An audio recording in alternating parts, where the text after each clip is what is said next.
Team, no team. What should you do? Should you be a solo agent, on a team, build a team? So many questions, right? Realtors, it's confusing and it's important that you make a plan. So, if this is of interest to you, I'm Kathy Burns. Please subscribe below and let's check it out together, okay? So, I was interviewing a guy today and he has a team. He's with KW. He's got a team and he was telling me the processes of his team. He started out at 20 years old. He wanted to go be a real estate agent. Now, this is an interesting piece. At 20 years old, he wanted to be a real estate agent, and he responded to an ad, and they said, "You're only 20. Nobody your age is buying houses, and the other thing is, nobody's going to have a 20-year-old for the people that are buying the houses." Now, that was, I think he said, 20 years ago. Yeah, probably 20 years ago. Is that true? No, I don't think it is true because I've met real estate agents who are young. Like this one guy was in college and he was selling multi-million dollar properties in New York. Now you talk about a tough territory. It's your determination, your drive. And I think that's part of the point there. Are you going to listen to somebody? Well, that was a firm that wasn't real sharp. They weren't going to train him. They didn't recognize his hustle, and maybe he didn't have hustle then. But that's my point. Don't let people dissuade you from a vision because he wanted to get into real estate. And it was about 12 years later before he actually did. And so he decided he joined a team and he was interviewed by one of the top teams in the area.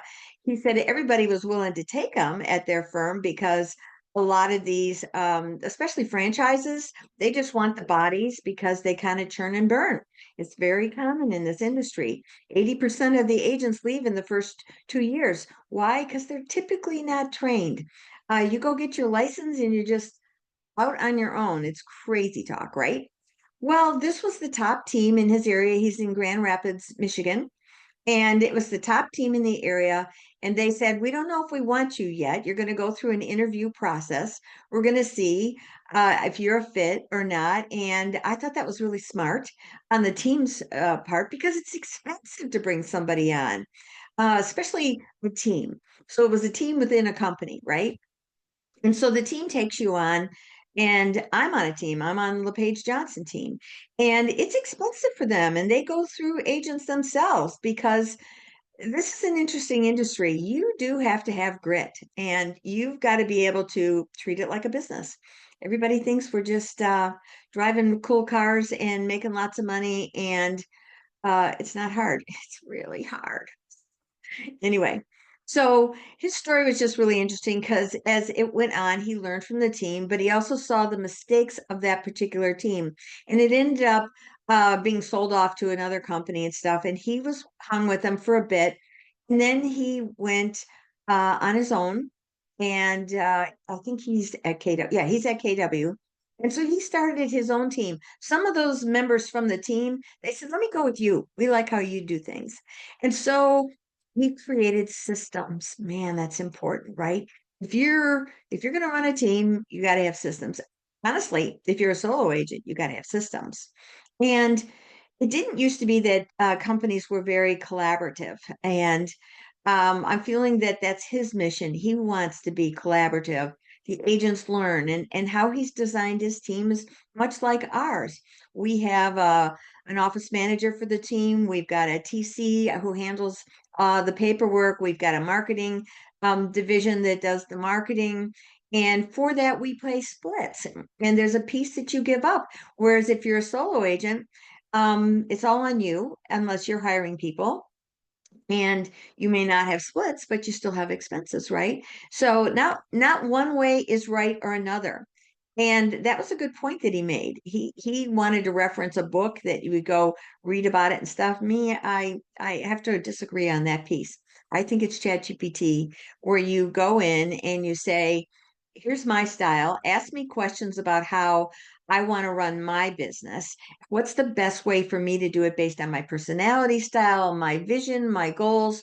Should I be a solo agent? Should I create a team? If I create a team, what are some of the things I need to do?" Because when you learn to work with ChatGPT, or another AI platform, because more and more are coming out. By the time I said this, there could be 10 more. Right now, ChatGPT has been the leader, although a brand new one just came out this week. Whew, it's crazy. But my point is, you can say, ask me questions. So of here's my goal. What are the questions you would ask me so that you would know from the answers of how to direct me?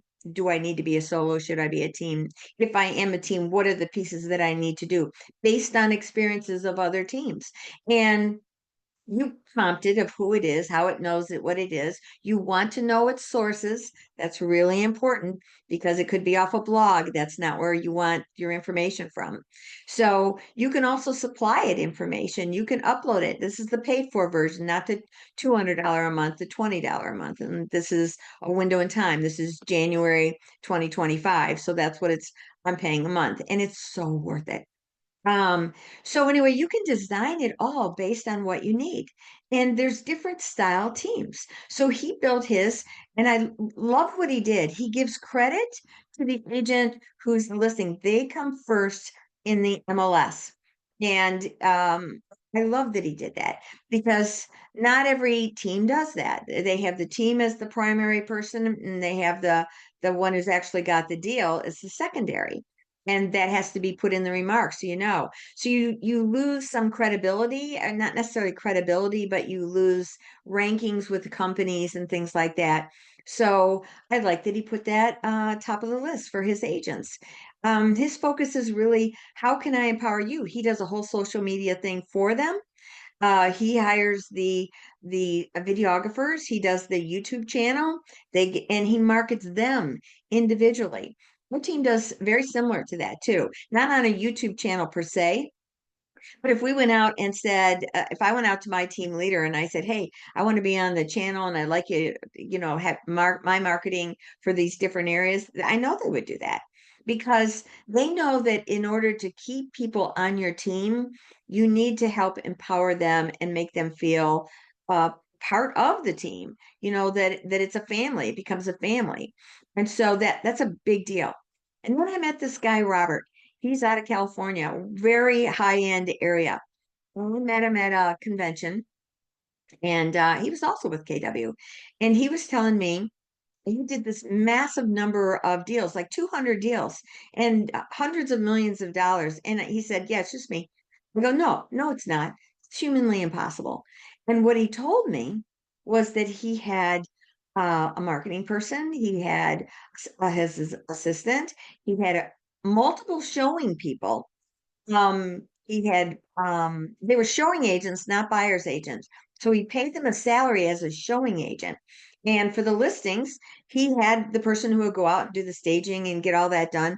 And he also had designated times when he would actually even talk to his clients. Now he marketed like crazy. He was all over social media.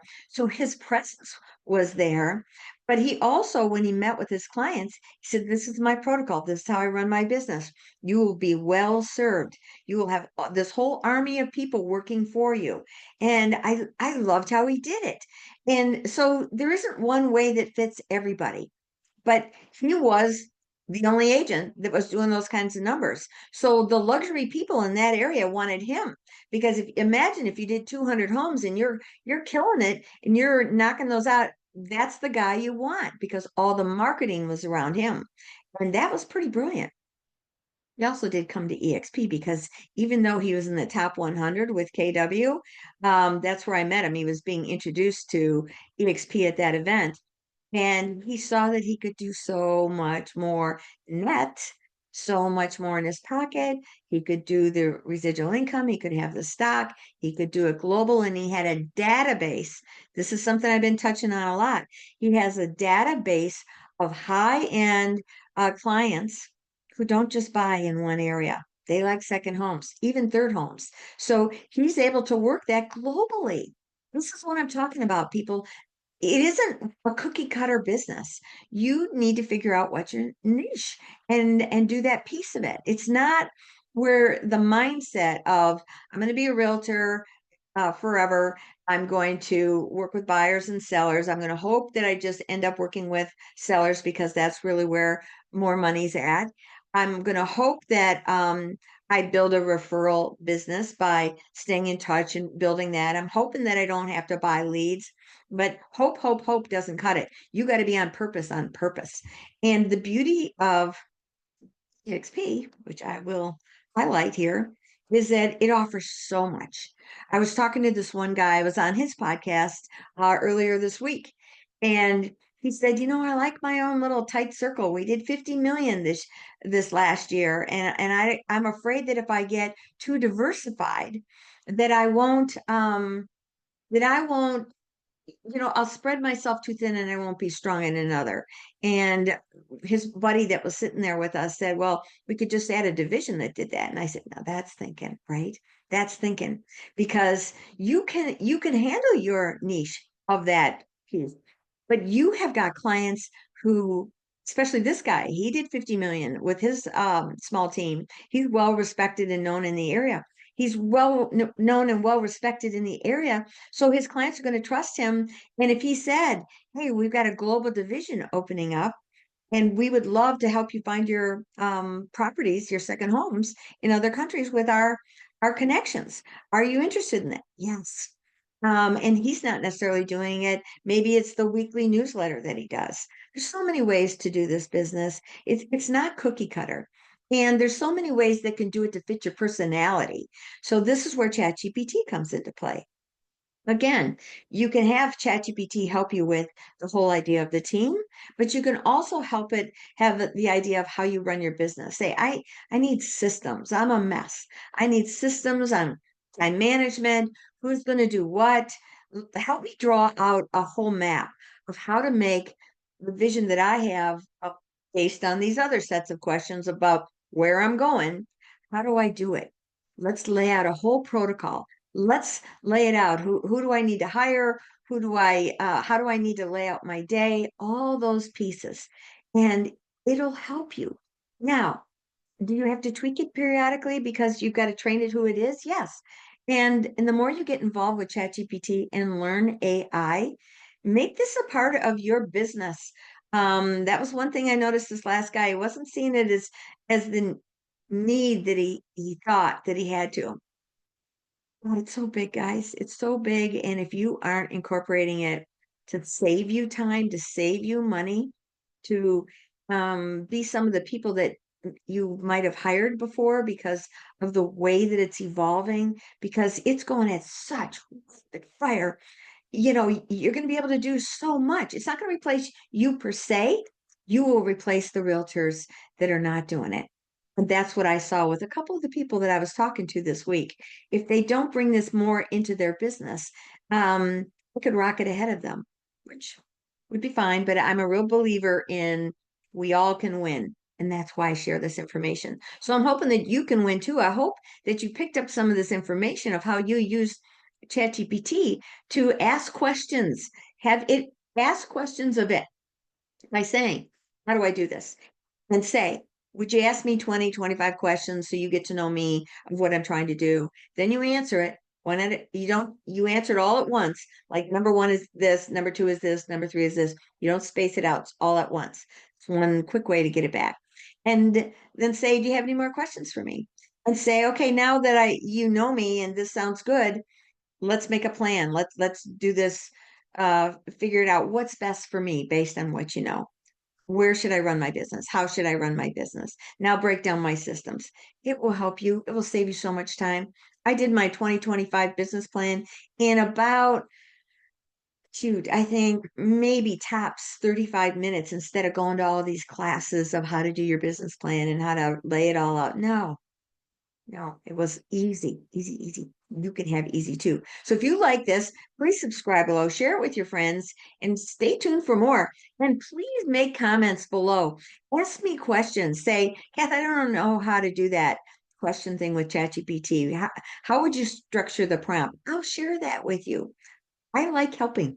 That's kind of who I am. Anyway, I'll see you in the next one, hopefully.